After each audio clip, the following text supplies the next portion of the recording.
How you doing, Daniel? You ready to get started? Uh, okay. Can you hear me now? I can hear you now. Okay, I think I just get confused. I hit mute and then unmute, and Zoom changes every time that I get back on it. So, Okay. yeah, So I'm I think here, ready to rock. awesome. So I wanted to break this up into three different sections, just so the class that's online can understand what's going to happen. So the first 30 minutes is going to be like an interview, just so you guys can get to know Daniel. And then the second 30 minutes is going to be a show and tell. And Daniel's let me know that he's going to probably talk about um, what is it? Composition. Is that right? Is that right, Daniel? Yeah, sorry, I'm muting problems again. I was just going to kind of talk about composition in my own work and in other people's work that's really inspired me, and I feel like it's something that maybe doesn't get talked a lot about in illustration and comics as much as it should. So I was just going to kind of ramble for a few minutes. Awesome. And then the last 30 minutes is going to be for you guys, the students, to ask any questions of Daniel that you might have, and just I would take notes or even write things in the chat while you hear Daniel talking, so that you can remember what you might want to ask him. So I I first heard about your work at New York Comic Con, Daniel. Okay. One of my buddies, Eli Manaya, brought a book, uh, this Martok book, to the Ringling, Oh, yeah. and he let me look through it, and I thought it was just awesome. And I didn't go see you that year, but I came to see you, I think the following year, and I ended up getting the Martuk and Cherno and Green Leader, and I didn't see you recently at a convention, but I sent a friend to get the Old Man Skywalker. Uh, Oh, awesome. from you. And yeah, I think I got like five of these, and then I gave them away, except for mine, to the students. So That's awesome. yeah, so wanted to just ask you how you first got started and interested in art as a career. And I've heard that you had some artistic training, and I was wondering if you could talk a little bit about that and how it's helped you or hindered you, or whatever. Yeah. Well, a big part of it was I really loved to draw when I was starting around first grade. Uh, I would draw in my math books, and instead of doing math, and I remember I being a big like Transformers fan, and the line where your name was supposed to go, I'd like turn it into the underside of like a truck, and I'd like draw, I don't know. And so I did that a lot, and then I got in trouble a lot for just I just draw all the time. I wouldn't do any work. So my parents actually pulled me out of school and they homeschooled me Yeah. from like third grade on. Um, and part of the homeschooling process was they still wanted me to do art classes. So there was a local art museum that had classes. It's called the Danforth Art Museum. That was in Framingham, Massachusetts. And I started going there very early. And I remember at first there were classes where like with all the little kids, they would get paired up with their parents and you'd do like projects with your parents basically. Yeah. And I would just get so frustrated because we were just doing paper mache and I hate that. Or I hated that, like just like working with my hands. I just wanted to draw and I'd have a really bad attitude about it. My dad was like basically making paper mache sculptures by himself while I'm skulking in the corner. But it all kind of started there at the Danforth. So because I was homeschooled, my day looked different than maybe the more traditional kind of public school setting. And Yeah. it left for a lot of time to do art. And I would go to multiple art classes a week to the point where I was approaching middle school and I was taking drawing classes. And there was a woman named Rosetta, this small Italian lady who was teaching this drawing class. And she's very talented. She's a very talented artist. And you could kind of tell that she was like, oh my God, I'm working with these like pre-middle schoolers who like they don't care about art. But she saw me draw and she pulled my parents aside and she's like, he shouldn't be in these kids classes. You need to put him in the adult figure drawing classes right away. Yeah. And my parents were like very much like, okay, definitely. And they did it. And I hated it because there were like no kids my age and it was really boring. But I was there like doing adult figure drawing classes when I was in like 7th grade. That's And awesome. I did that through high school. And it was mostly just figure drawing.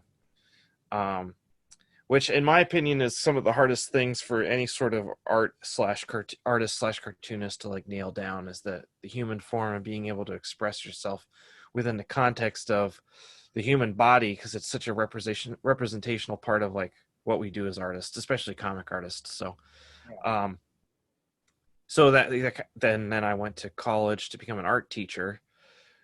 And when I was so used to being pushed in the traditional kind of art, um I don't know what you want to call it, the traditional art mechanics or disciplines of trying to draw realistically with like shading and studying anatomy, things like that.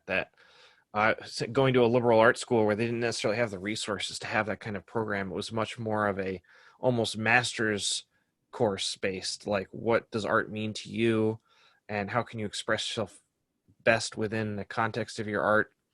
So I kind of started to examine that side of myself a little bit more. Um, and then a lot of that after college was just me trying to push myself technically to match kind of what I had learned aesthetically in college. And it's kind of how you get my kind of art style, or that's kind of where I come from. There's a lot of influences and a lot of paths that I've taken, a lot of people that have helped me get to where I am. But yeah, That's awesome. So, I feel like that's a very wishy-washy answer, but no, no, it's a great answer. Thank you. yeah. Um, what about Space Mullet? I found that after Extremity, and when Dark Horse released the trade. But why did you do Space Mullet? How did that get started, and how did that influence you? Yeah, so Space Mullet is basically just a, for those of your students that don't know, it's just like a web comic that I worked on. So I graduated college in 2009, and I didn't want to be a teacher.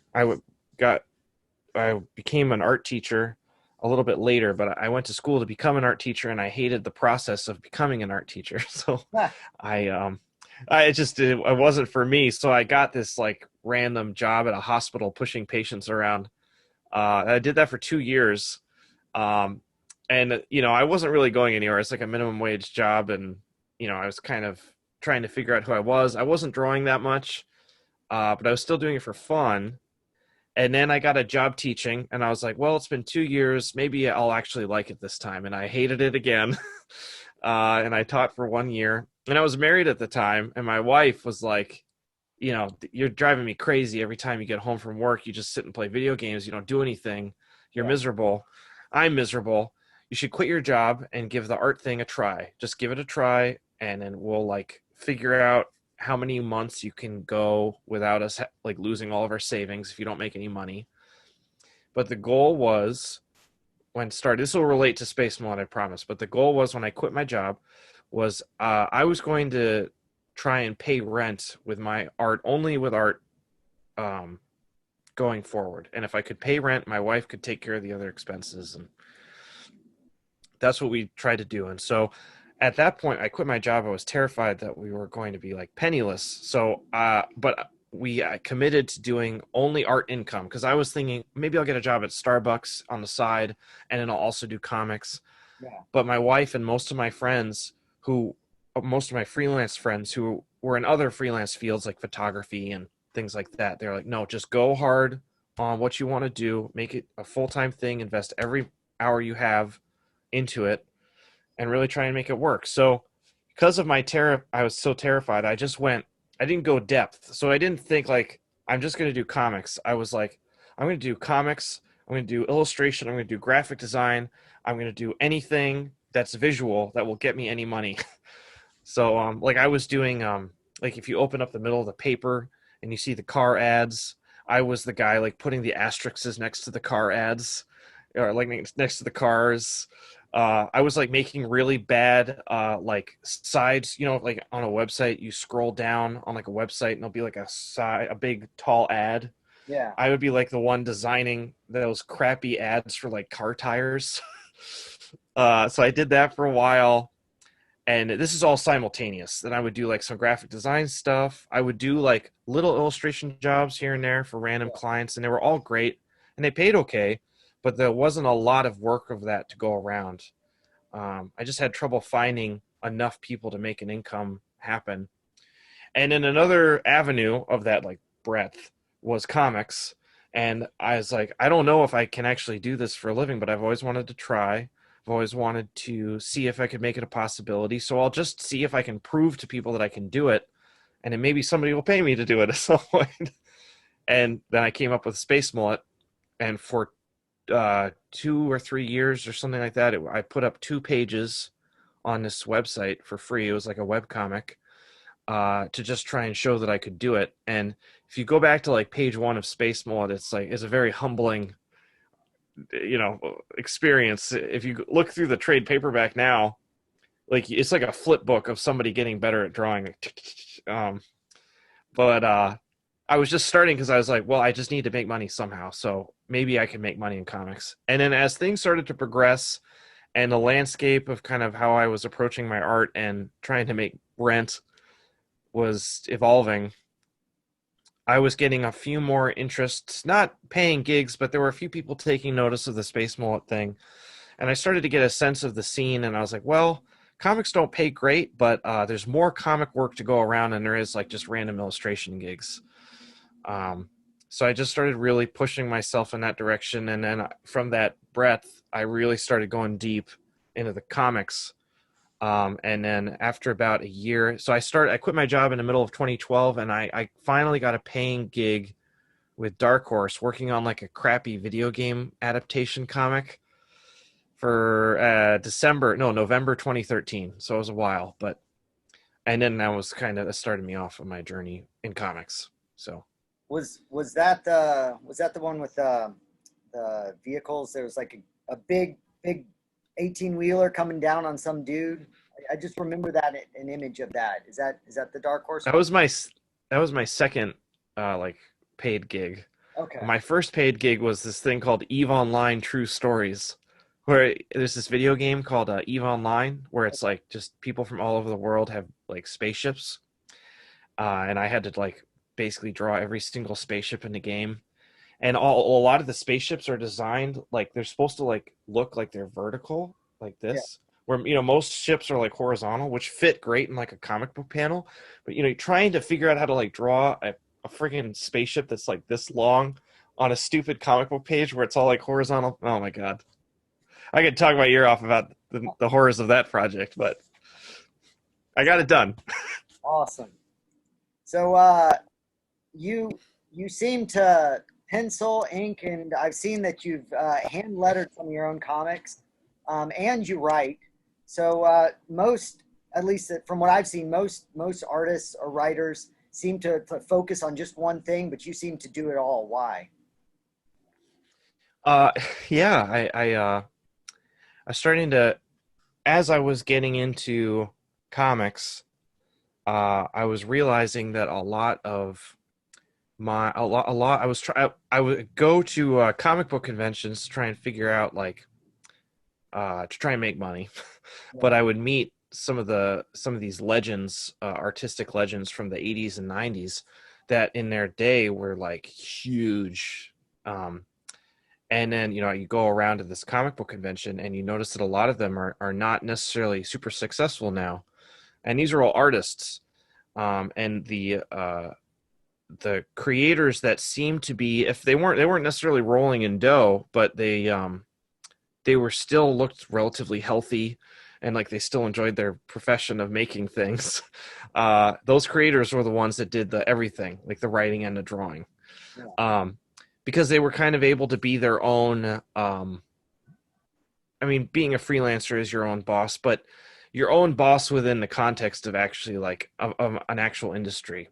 So I already could tell, like, I did not want to be necessarily pulled in a direction of a certain storyline or of a certain writer, or beholden to like who I might be working with or who I might not be working with.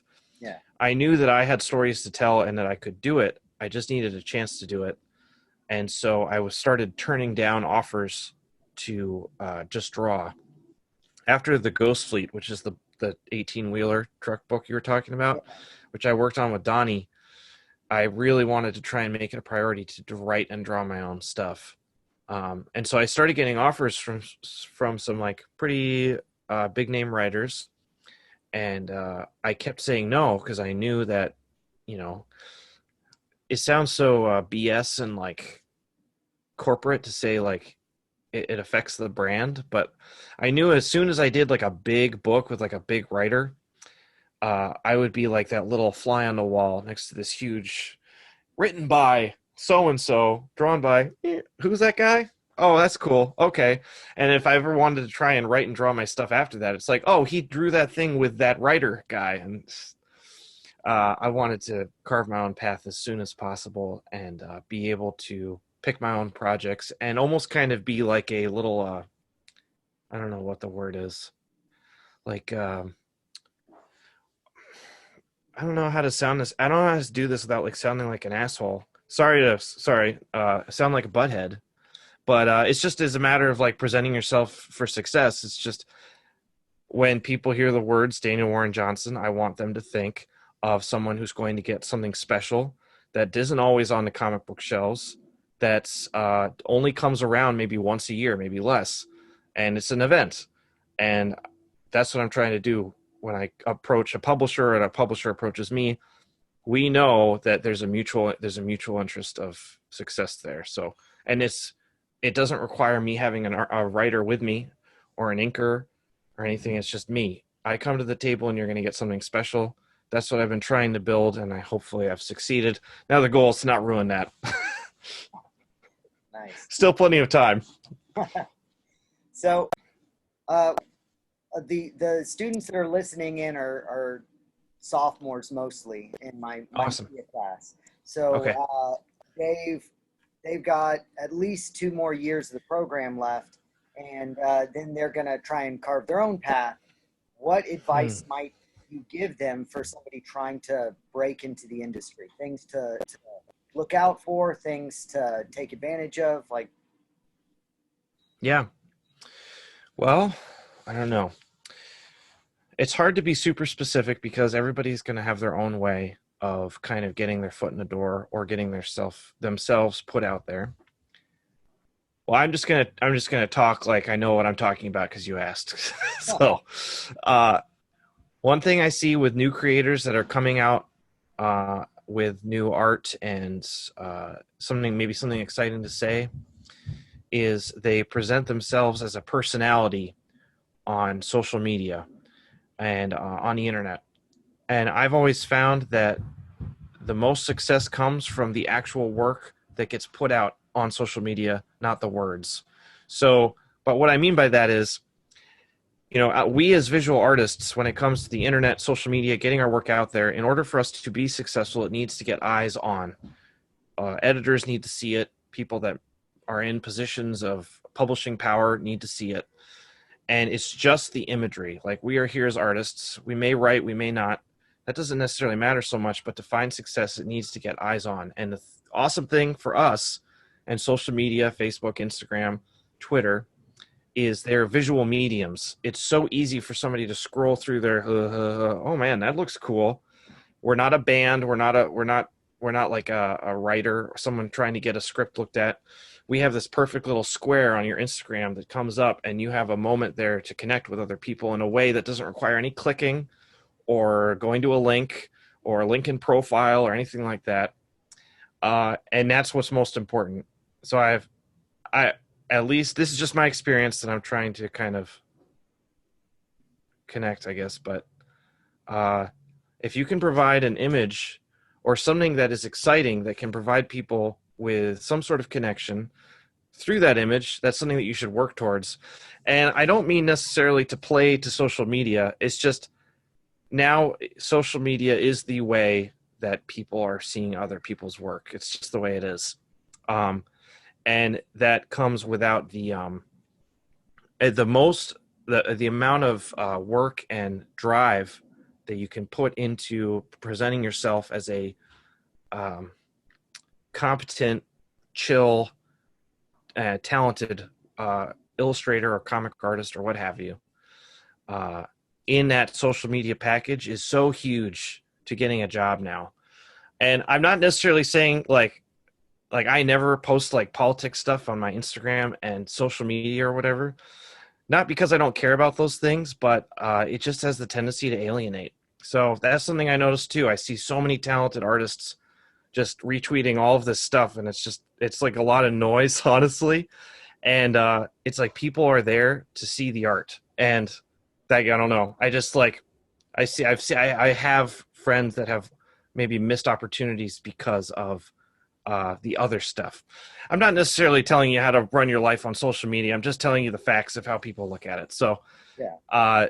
you keep your art if you want to have like a personal account or something. I think that's awesome. That's what I have. That's private. I have this like my public persona is like just art and just comics, and you figure out what you want to do and you push that. And I don't know. I that's like a balled up dirty piece of advice that I just like throw out there that people can take what they will. Obviously, there's so much other stuff that makes us as humans and artists that it's not just about followers and social media, of course. But that's just something that everybody can kind of grab onto. Also, I will say one more thing when it comes to like advice. Like, there's so many people that can draw better than me. I'm not necessarily trying to be the best. I'm just trying to be the best artist that I know I can bring to the table. So there are multiple artists that, we all have different skills. We all have different ways of drawing things. And it's the way that we approach those in our own way and making sure our thumbprint is on it. Like our DNA is imprinted into the imagery of how we make our images. That's what's going to help get you work. It's what's going to help make you stand apart from the rest, because now there's so many artists, there's so many ways to get your things seen, there's so much stuff out there. Like your personhood as artists is so important, and it's what's going to get you work, honestly, just by being yourself. So however you can be, I know this is getting artsy fartsy, but like the honesty that you can put into your lines and making sure that that's you, and you're not necessarily trying to draw something like somebody else. That's a huge part of also authenticity, I guess, which also now is sounding corporate. I don't know. Thank you, Daniel. Um, the books that you bring to the conventions, like the Martuk and the Cherno and Old Man Skywalker and all those, why did you start making those? And what have they benefited you in your career? Because I know that when I approached you at New York Comic Con, you had them on your table, and you told me, well, I'm not selling them, but if you want to give me a donation, I'll you get a comic for a donation.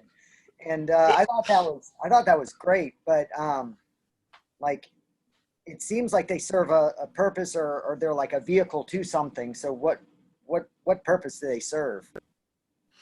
Yeah, I mean, I guess the main thing is before I really started drawing to pay rent, I was drawing for fun. Yeah. And something that I'm not sure if your students have experienced this yet or not, but if you do start making it into the industry of any sort of artistic field, the relationship with that art will change. And not necessarily for good or for bad. It's just as soon as you start drawing like sci-fi ships for money where you used to do it for fun, it's like, well, man, now what am I going to do for fun? Because like I don't want to like draw sci-fi ships after I actually finish drawing sci-fi ships, if that makes sense. Yeah. So one of those things is the first like mini comic that I did was coming right after I had done this book called Alabaster with Dark Horse. That was just a nightmare project to work on. Another reason why I'm not writing and drawing is because you work with writers that are difficult, just honestly, and you just don't want to deal with it anymore. But that was a really tough project, and I like it was brutal. It kind of sucked the life out of me, and I was like, man, I wonder, is it possible to have fun with comics again? I was like getting close to burnout territory there, and I haven't even been doing it that long. And so I was like, man, what if I just drew a Star Wars comic just for fun and try and reclaim that joy that is maybe kind of gone or lost or missing somewhere? And my friends all told me not to do it because they said that Disney was going to sue me. And I was like, well, I wouldn't necessarily sell it. I just make it because I think it would be fun. And like I could kill it. And, you know, I could kick this book's ass. It's just like 11 pages. And so they were like, yeah, you shouldn't do it. And I was like, nah, screw it. I'm going to do it. And I just put it together. I put it online. And then I would just print it out, maybe like 200 copies on like a shitty Kinko's, you know, Xerox. I just Xerox like a zine or whatever. Yeah. And and so I went to I think it was C2E2. I don't remember where I brought them, but I didn't want to get in trouble with Disney. So I was just like, well, you just pay what you want. You know, you can take it for free. You can give me $1. You can give me $5. And you know, people. I found that guilt is a great is a great motivator. People don't want to take advantage. So it's like, oh yeah, here's $1 or here's $5 or whatever. And the goal is just to make money back on printing, which I did, and it's been a great experience. And it was so much fun that it's almost kind of like this little what's the word? It's like taking a shower after like a long day of work. Like if you finish this long project that maybe takes a year, year and a half, and you're like, man, I just want to do something just for the hell of it. It won't necessarily bring me any financial gain, but it has this kind of like underground, punk rocky kind of attitude. Like you're just doing it just because like, screw it. And I like that. I like that feeling. And I get emails like, can you please send me a copy? I'll PayPal you. And it's like, the only way to get a copy is to come see me at a show. And it's a great way for me to be able to meet people, meet friends of people. I have like people who've come like 3 friends removed. Like I have this friend who has this other friend who's like lives in Australia, and they want me to pick up this thing called Old Man Skywalker. Do you have any?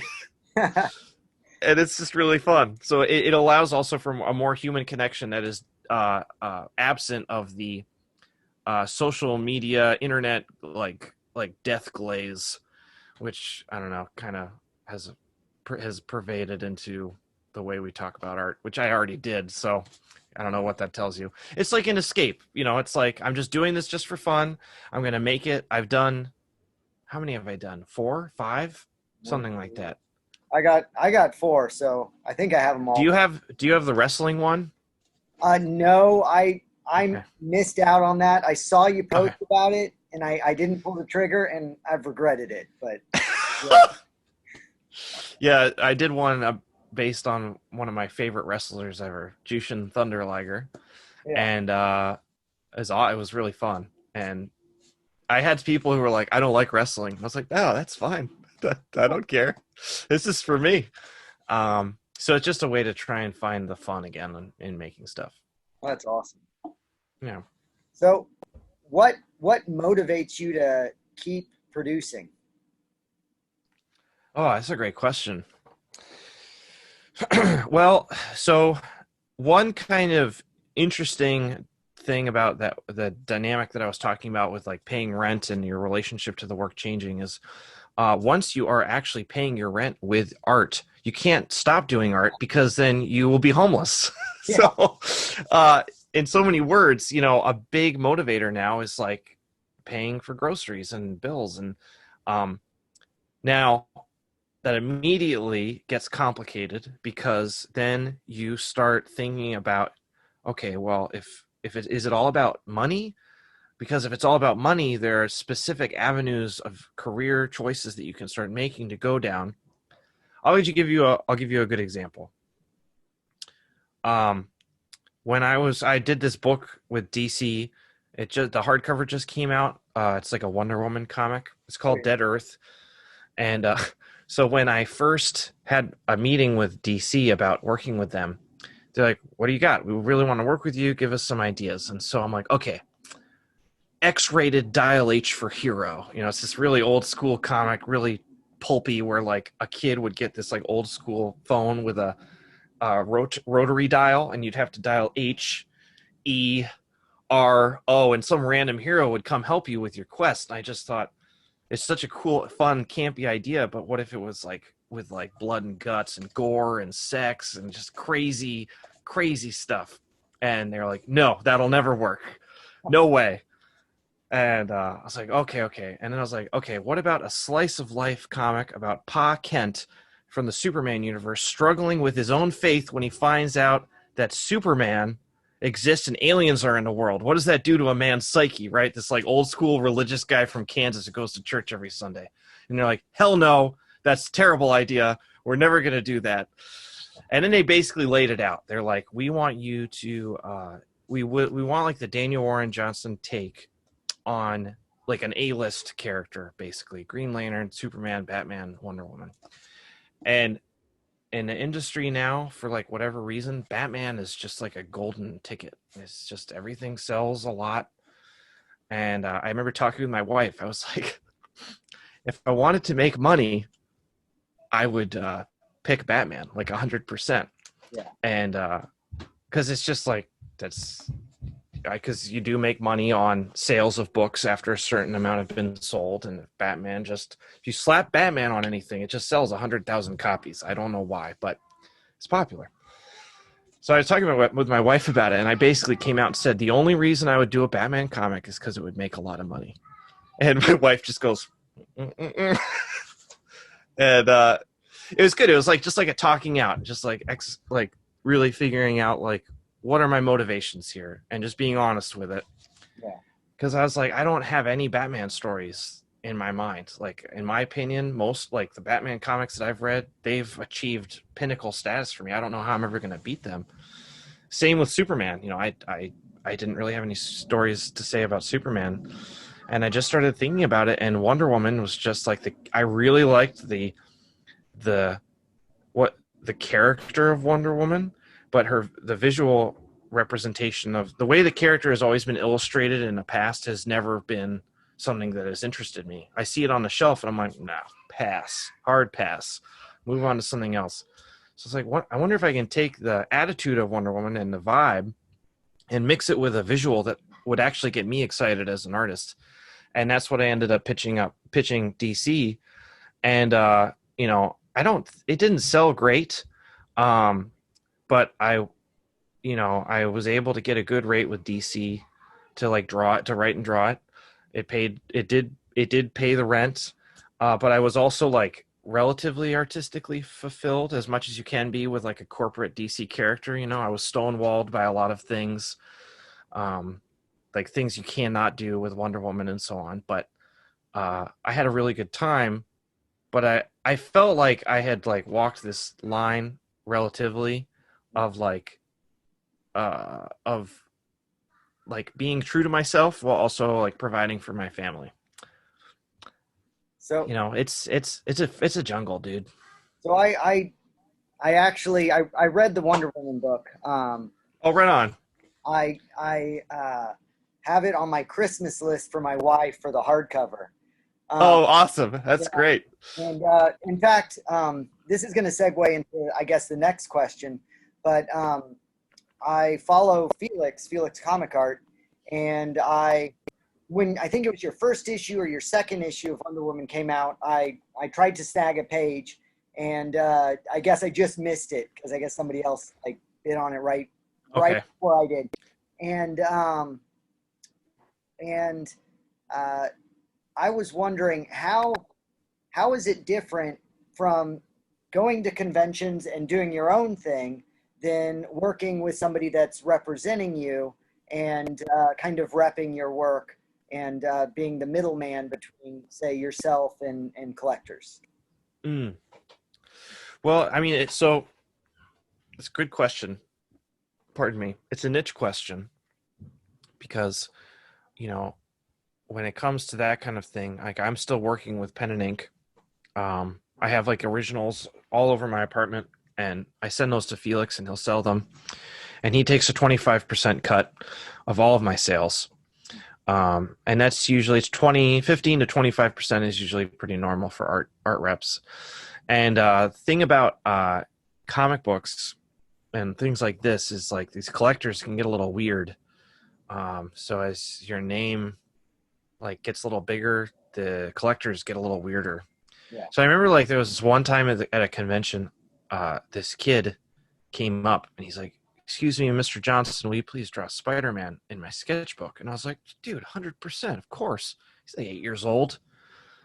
And I like went all out for this kid because why not, right? He's a little kid. He's Spider-Man. Of course I'm going to do it. And I drew him this awesome Spider-Man in this sketchbook. The kid he runs out like back to his dad, who was like standing maybe 10 feet away. And his dad like waves and mouths like, "Thank you," you know. And then I was feeling pretty good about myself. And Felix sits down next to me, my art rep, and he's like, "There are men here that will use their children to get free sketches from you." And I was like, "No, that's impossible." He's like, "Happens every convention, man. Happens every convention." He's like, "I didn't want to say anything because you're such a nice guy." Like, I didn't want to rain on your parade.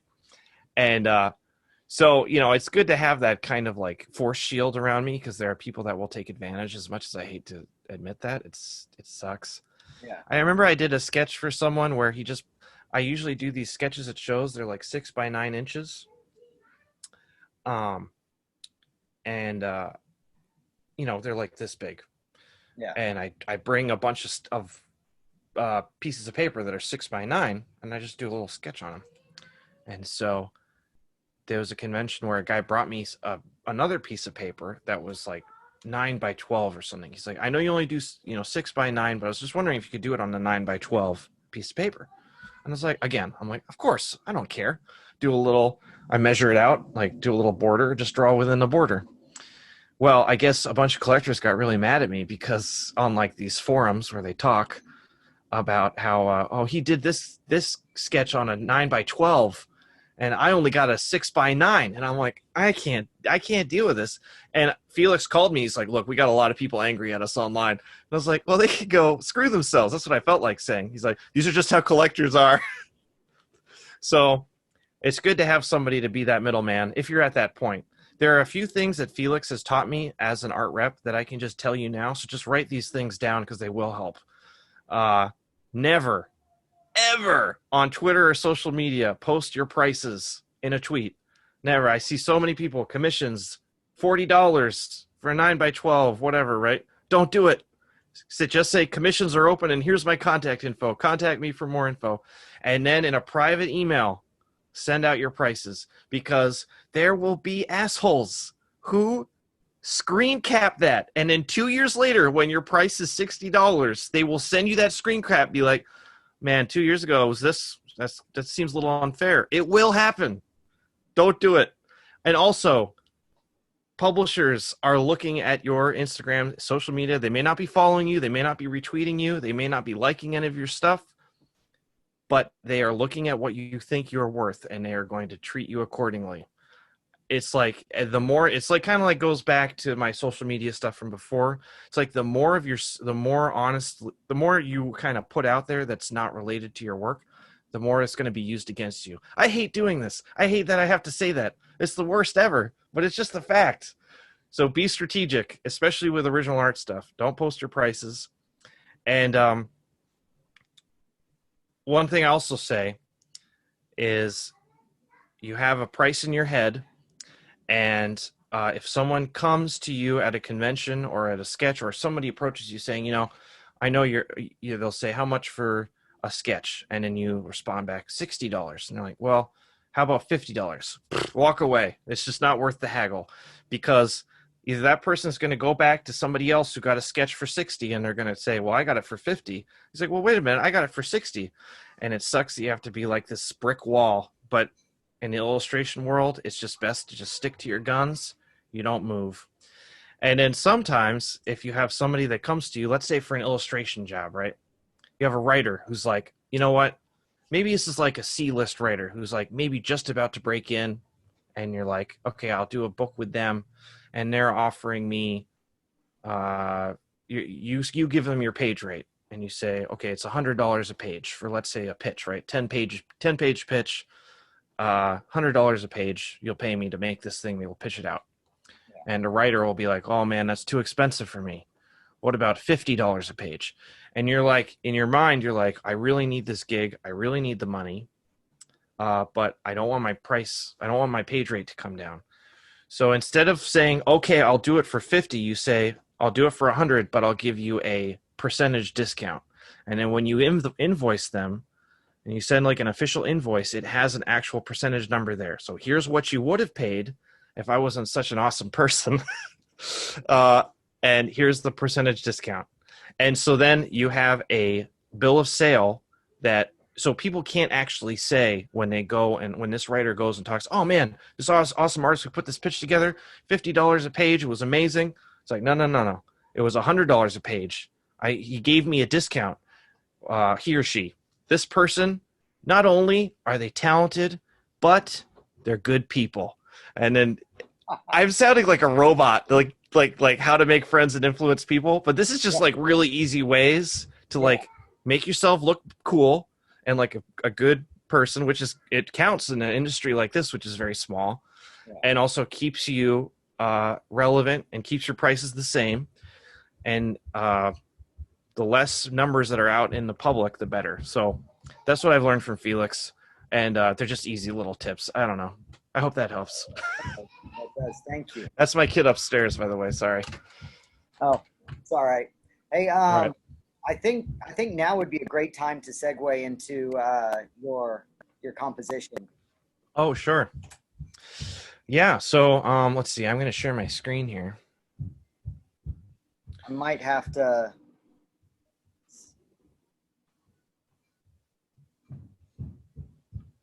Okay, all right. So I made it so that you can share your screen. I had to click a button. Okay.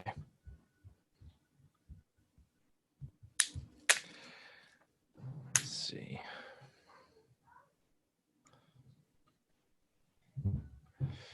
Sorry, my good old Mac operating system. Hold on, I'll be right back. It's Zoom. It's making me quit Zoom. I'll be back in like 2 seconds. Sounds good.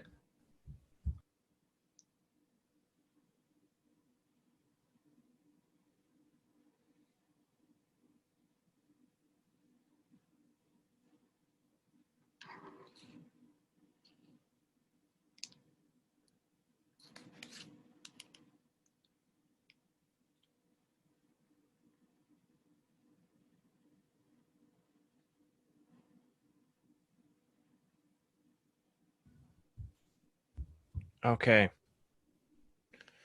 So let's see if this works now. Awesome. All right. Can you see what I'm seeing here? I can. Okay. So one thing I've noticed when it comes to especially like beginners and not even beginners, just people working on comics is I see a lot of composition stuff that I feel like is I call it I don't know what the word is, but I don't have an official word for it, so I'll just talk it out. Basically just prepping yourself for success. So if you have a if you have a panel, let's say we're working on a Western and we want to have a sheriff that is being approached from behind. It's a very dramatic shot. Approached from behind by a dark figure, maybe somebody threatening, right? We have the story already, a very simple story. It's we want to tell that story in one image because we want to tell as much of the story as possible in one singular image, one panel of a comic book page. That's basically going to help us get right into the meat of things with the action or what have you. So let's just try and talk about composition when talking about this sheriff. So here we go. So immediately I'm just going to make this like kind of like a widescreen panel. So let's just say that our panel's like in this spot here. So I want to show this sheriff that's being approached by somebody from behind. So a lot of times I'll see stuff like this. So here's our sheriff. This is obviously very simple, right? Somebody here. And this is not necessarily a bad thing, right? This is a very simple thing. But you'll notice, now we can obviously tell that this sheriff is in the foreground, right? And the person approaching him is in the background. But let's see. This is like a fine, if we're looking at these two characters and how big they are, it's like very technical, but this fine is about at waist height, but I'm trying to find it to be more dramatic. I'm looking for even more balance. I'm looking to push the envelope a little more.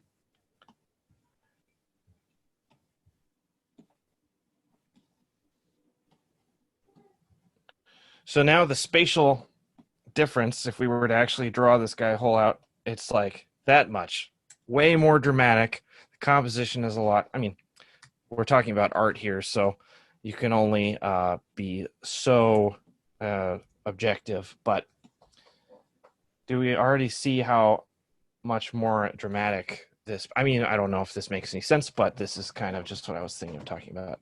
So not only we have more dynamics, but it's just a little more balanced. So when I'm talking about balance, I'll show you what I mean. So when we're talking about composition, and I'm sure you guys have probably talked about this in your art classes and stuff. So technically, this image is balanced, right? But there's another way to achieve balance that's going to make for a stronger composition. So what I'm going to do is this.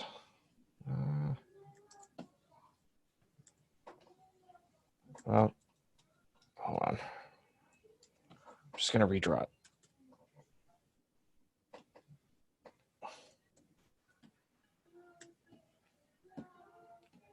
I just got a new Cintiq, so I'm a little bit, I'm kind of on the struggle bus still.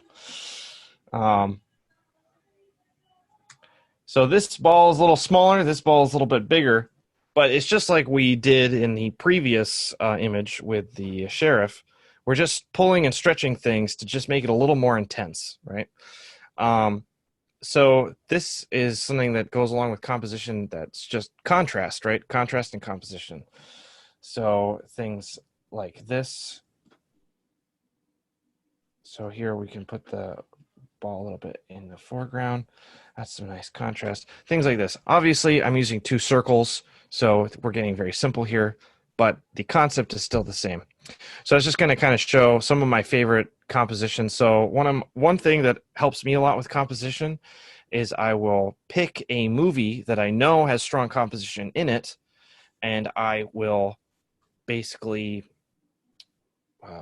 I'll sketch out, I'll like pause, I'll find something that I'm watching, and I kind of have like turned my thinking brain on and not my like watching a movie brain on.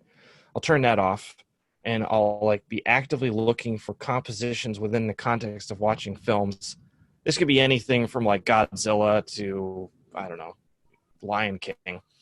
But there are moments in, let's just take the Lion King. There are moments in the Lion King which like stick out to me now, even as an artist growing up. So like this. We all know this, right?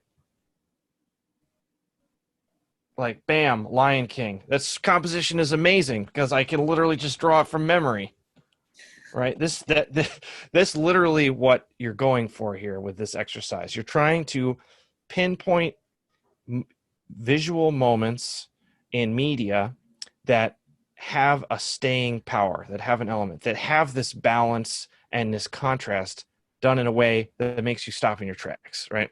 Yeah. So if you see this kind of thing, if you're watching The Lion King, pause The Lion King and sketch it out. I literally will do this in my sketchbook a few times a month, just as an exercise. It really helps, and I will openly steal from all sorts of movies. One person that I steal from all the time is Akira Kurosawa. So Kurosawa has this thing where he does like he like puts these characters against a really like intense background. This doesn't quite work because there's like rain in the foreground too, but you notice that we can't actually see the sky up here. He does that a lot, and that's one thing I really like to do in my I do a lot of commissions. So, oh man, let me see if I can. I wonder if I can find a commission. I'm kind of doing this on the fly, but let's see. I'm going to go to my Art Reps website here. And then, because I have this composition that I'm thinking of that I totally aped this. Oh man, let's see. I did this one. I hope this is okay that I'm using my own examples, but Oh yeah, please. okay, cool. There we go. Okay, so this is OMAC, and I drew this completely with the mindset of I didn't want there to be any of the sky showing. So basically just openly stealing from Kurosawa, just this like one character with a incredibly busy background behind them. Yeah. So you'll notice that you kind of get this with this a little bit. Let me see if I have any other examples here that this is a little bit, you can obviously see the sky, but we see how busy this background is with just a solitary character in front. No, that's something different. But one thing I love, and I know this because I'll put on Kurosawa films, even if we're just using shades. Let's see, and we have let's make this a little darker.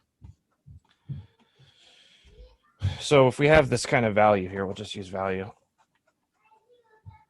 We imply that this is not the sky because it's dark, or it might be the night sky, but then we start pulling things out of it.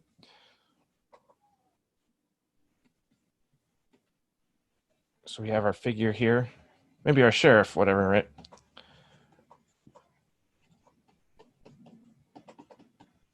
Some like a massive structure. I don't know. I'm like just BSing here, but it's my family. So first off, we've got we have that compositional contrast and balance where we have a small figure, a relatively large foreground, and then a giant background that's taking up the whole image, right? So we got big circle, little circle, and it just is a great image. Now, I wouldn't have thought of this myself. I got it because I just sketched out a bunch of stuff from The Hidden Fortress that I watched a bunch of times. It's just a great exercise to do, so I highly encourage you to do that if you're bored one day. I also like this image. I'm not sure what film this is from, but I'm just going to do a quick draw over with this just so we can get an idea. Composition can also be used to kind of like help tell even more of a complex story. And we'll notice that point,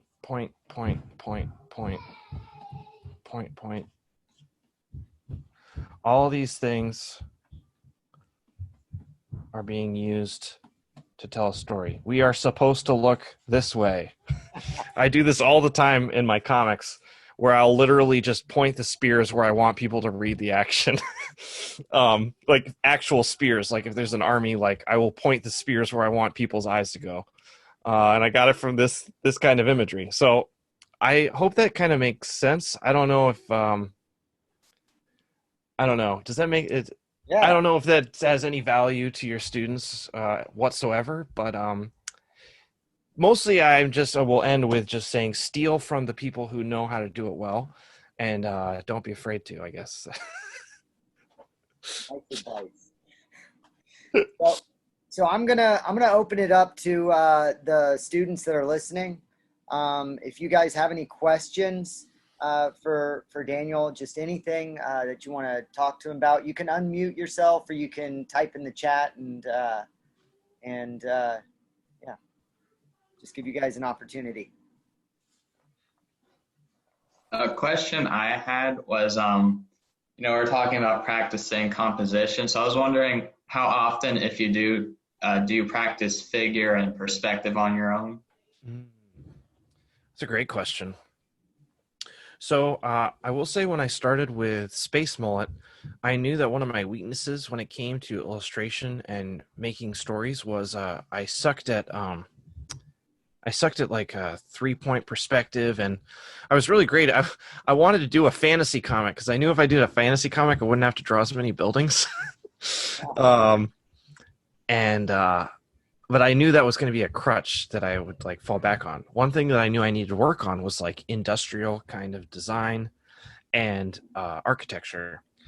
So it's one of the reasons why I chose a sci-fi comic was to get better at it. So I do practice stuff, but what I try and do is I try and pick projects that I know are going to stretch me. And the goal is to pick those kinds of projects so they become part of your vocabulary. Because I won't lie, if you're doing this full time, or even if you're a college student making comics all the time, or making drawings, and you actually want to maybe go to a party or whatever, you don't want to practice when you're done working. Just pick projects that involve things that you suck drawing at. So and like force yourself to like, because like making things and making comics and visual art can be very overwhelming, at least for me, because there's so many things you have to be good at once. Like you said, like composition or figure work or perspective. But if you pick one thing to focus on within the context of the whole, it's like, okay, well, this hand sucks, but I'm not working on hands right now. I'm working on making this building look good. Like that's a goal. That's an attainable goal that you can work on. You do that for a week, and then you get a little better at that, and you're like, man, my hands really do suck. I have to really focus on my hands. So I remember for a long time in Space Mullet, I was not able to draw triceps to save my life. It's like a small thing, but so all my characters usually wear shirts or coats that usually cover that part of the body. But I would just make sure I like researched it. I had my anatomy book next to me, and I would like draw every tricep like with pencil, like real detail heavy, and I just like ink right over it. But it was good practice. And that was also like within the context of a comic that I was working on. Something with when I worked on the Ghost Fleet with Dark Horse back in the day, I had to draw a bunch of trucks and cars, and oh my god, I was a stretching experience because I sucked at drawing cars. I sucked at drawing trucks, and I remember just like the first issue, it was like a wrestling match with the page. Like every page was a slog. Like I cannot draw this truck. I cannot draw this truck. And finally, after issue 1 or 2, I started getting a little more comfortable with it. And now I love drawing trucks. So, in fact, like I did so much research on trucks that now I'm kind of into trucks when I pass them or they pass me on the highway. And my wife is like, just I never cared about trucks, and now I love them. So kind of tried to include them into my brain space. Yeah, so same thing with perspective, same thing with anatomy. You pick one thing to practice on that's within your world and push hard into it. So that would be my suggestion.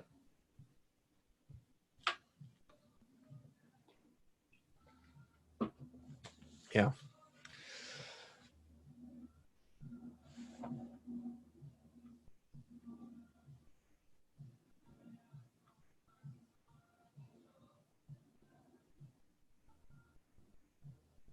While we're waiting for the next student to ask a question, I'll go ahead and get another one started. So Hit me. you play music a lot. At least I see you playing guitar a lot on social media.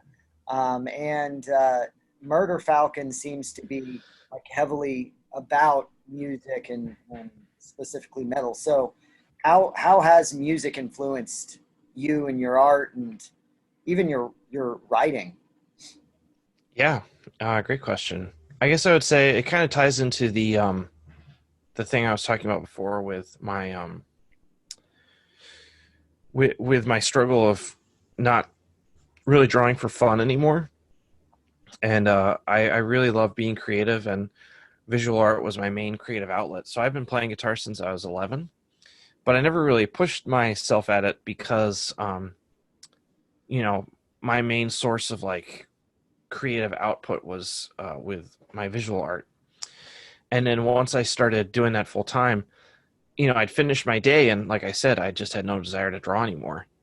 So I started really kind of diving into the guitar, and music kind of became that creative outlet that is not tied in any way to any sort of like financial stuff.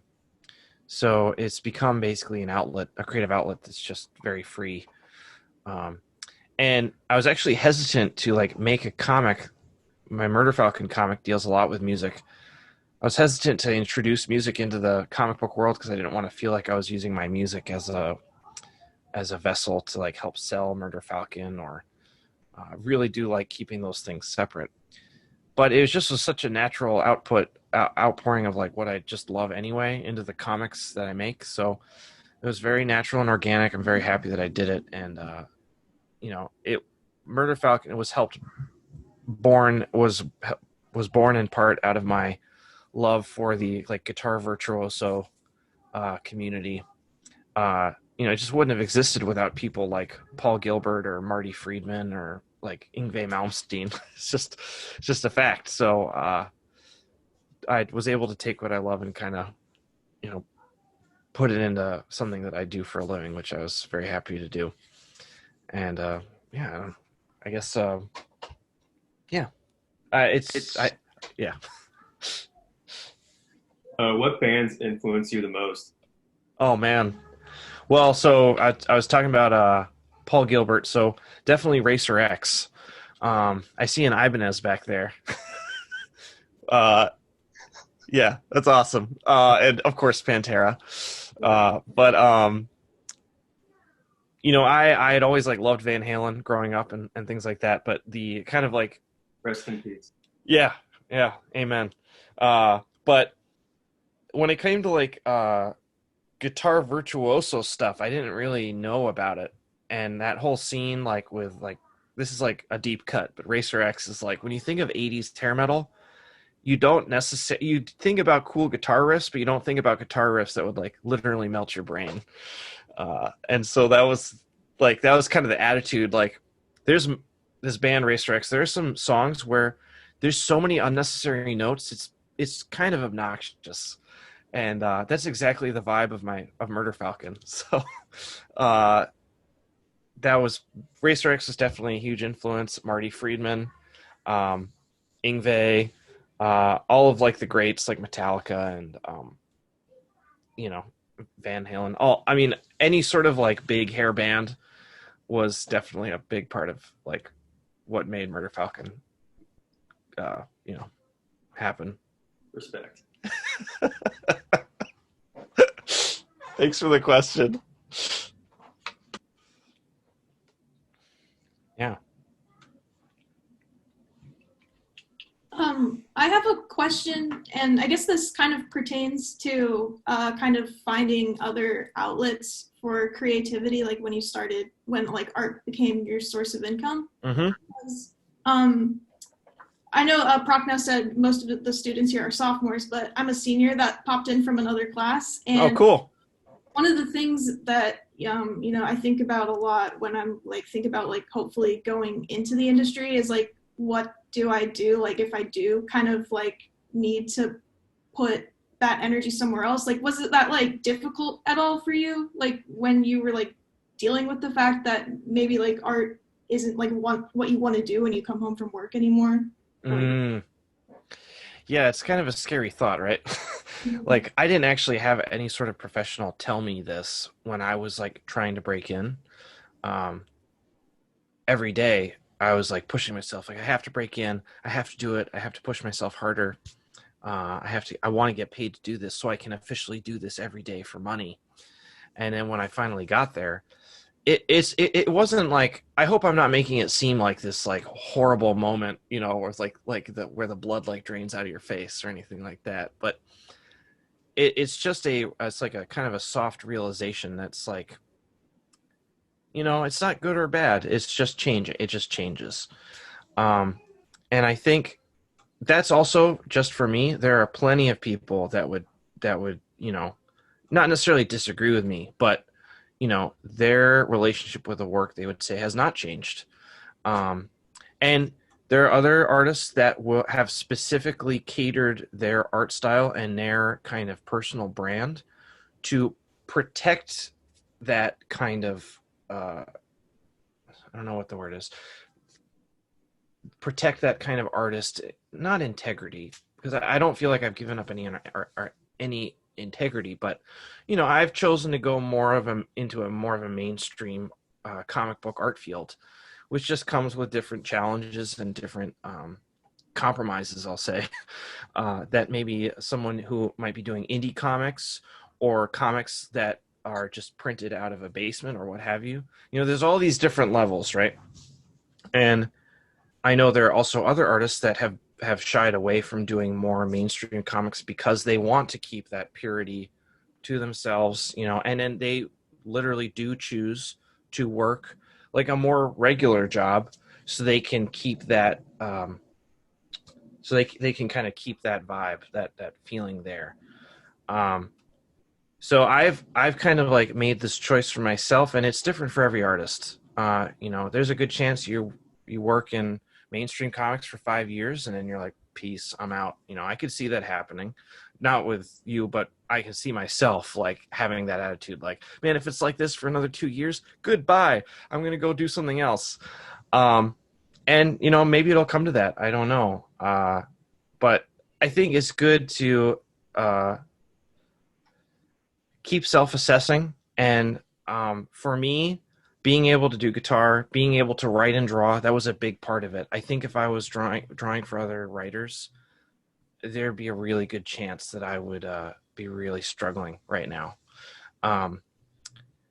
But that also means that, I may not make as much money if like I work with somebody like, I remember Robert Kirkman asked me to work on a book, and I was like, oh God, that's like, so it's a lot of money. But then you're working with Robert Kirkman and your relationship to the work is going to change in a big way. So every time that you get a new opportunity in comics or illustration, there's going to be those questions that are going to go in your mind. You just make your best assessment with the information you have at the time. And, sometimes you get a vibe, you're like, I'm not sure if this is the right path. Don't be afraid to turn it down, because that's a precious thing. We have this precious thing as artists where we're like, we have this kind of being able to make stuff that didn't actually exist before we made it is magic, but I kind of think of it as like I don't know, some sort of like Harry Potter resource that you can only like use so much of. And that source should be protected. So if you feel like that's in threat, don't be afraid to peace out and do what's going to bring you life in your professional world or in your personal world, whatever that looks like. And don't be afraid to take those action steps if you see it coming. That's what I'd say. Cool. Thank you so much. Yeah, it was a long answer, but there you go. No, thank you. That was great. Thank you. Yeah. Well, good luck to you. Senior. Cheers. Yeah.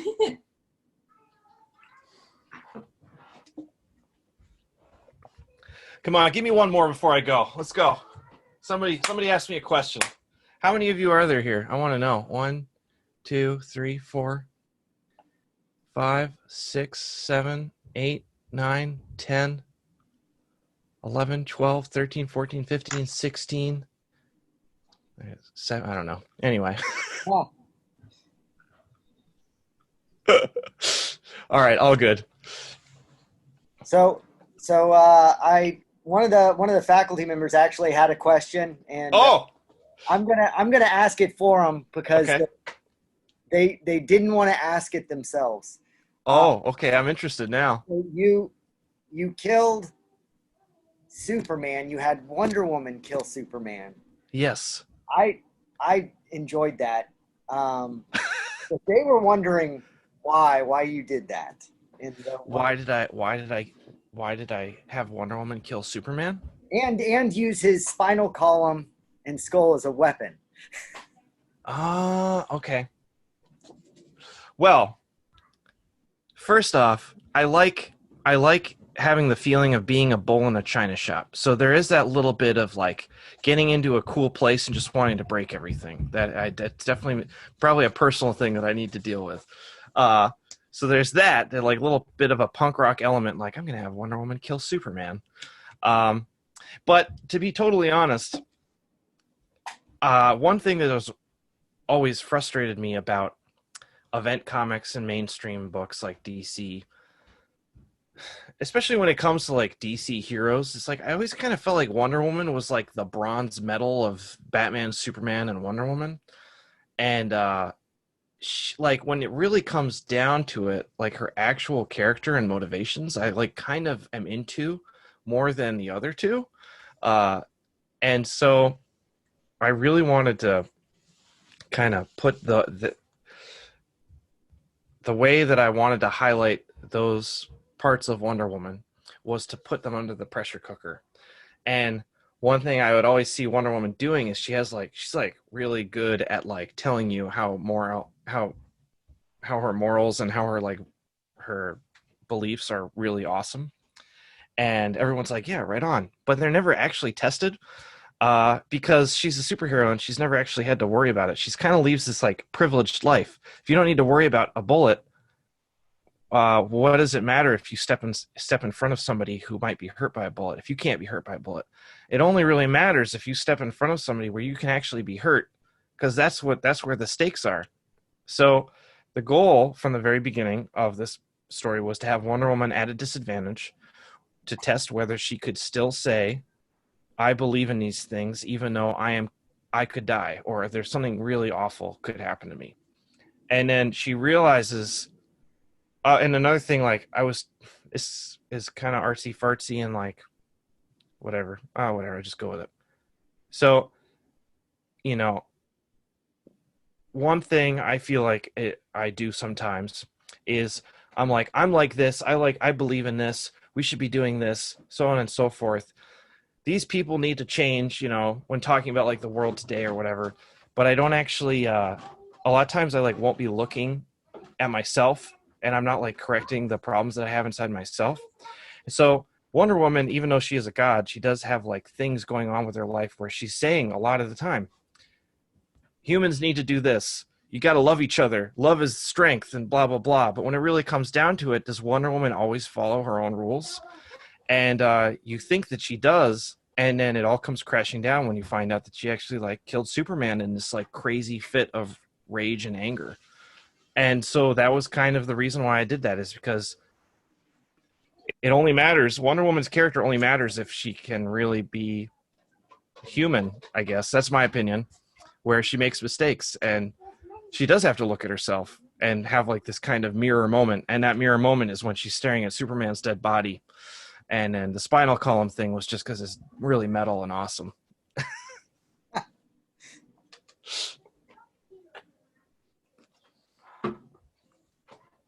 So there you go. No, I love that though. Actually, on Reddit, I got a lot of heat on the internet for doing that to Superman. I think people thought that maybe I was like anti-man or something by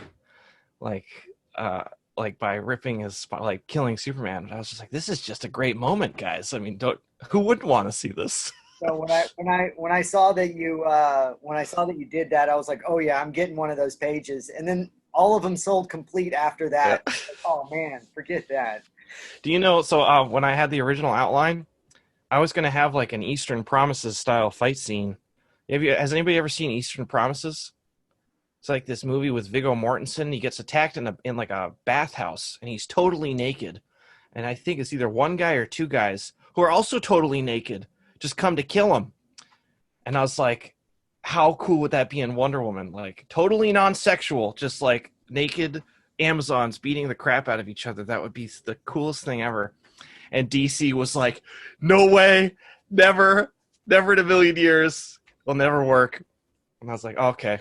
So there were things that I wish that I could have added, but I'm still really proud of what happened with how it came out. So, and the fact that DC did allow me to have Wonder Woman's spine Superman's spine get ripped out of its spinal column. It's interesting. In issue 3, Wonder Woman punches Superman through the chest. And I had to redraw that panel like 3 or 4 times because DC was terrified that, like, I don't know, some online news source was going to be like, you won't believe what Wonder Woman did to Superman. And I couldn't believe that they didn't make any changes to the spinal column thing. So I had to like adjust the punch because, you know, she punches him through the chest and he dies. So I had to make that black and white, like a silhouette. But then they didn't change anything about the spinal column. It's like, if anybody's going to get upset, it's like pulling a spinal column out of his body and using it as a flail. But, oh well, I'm happy. Once it went to print, I had a drink. I definitely celebrated. Nice.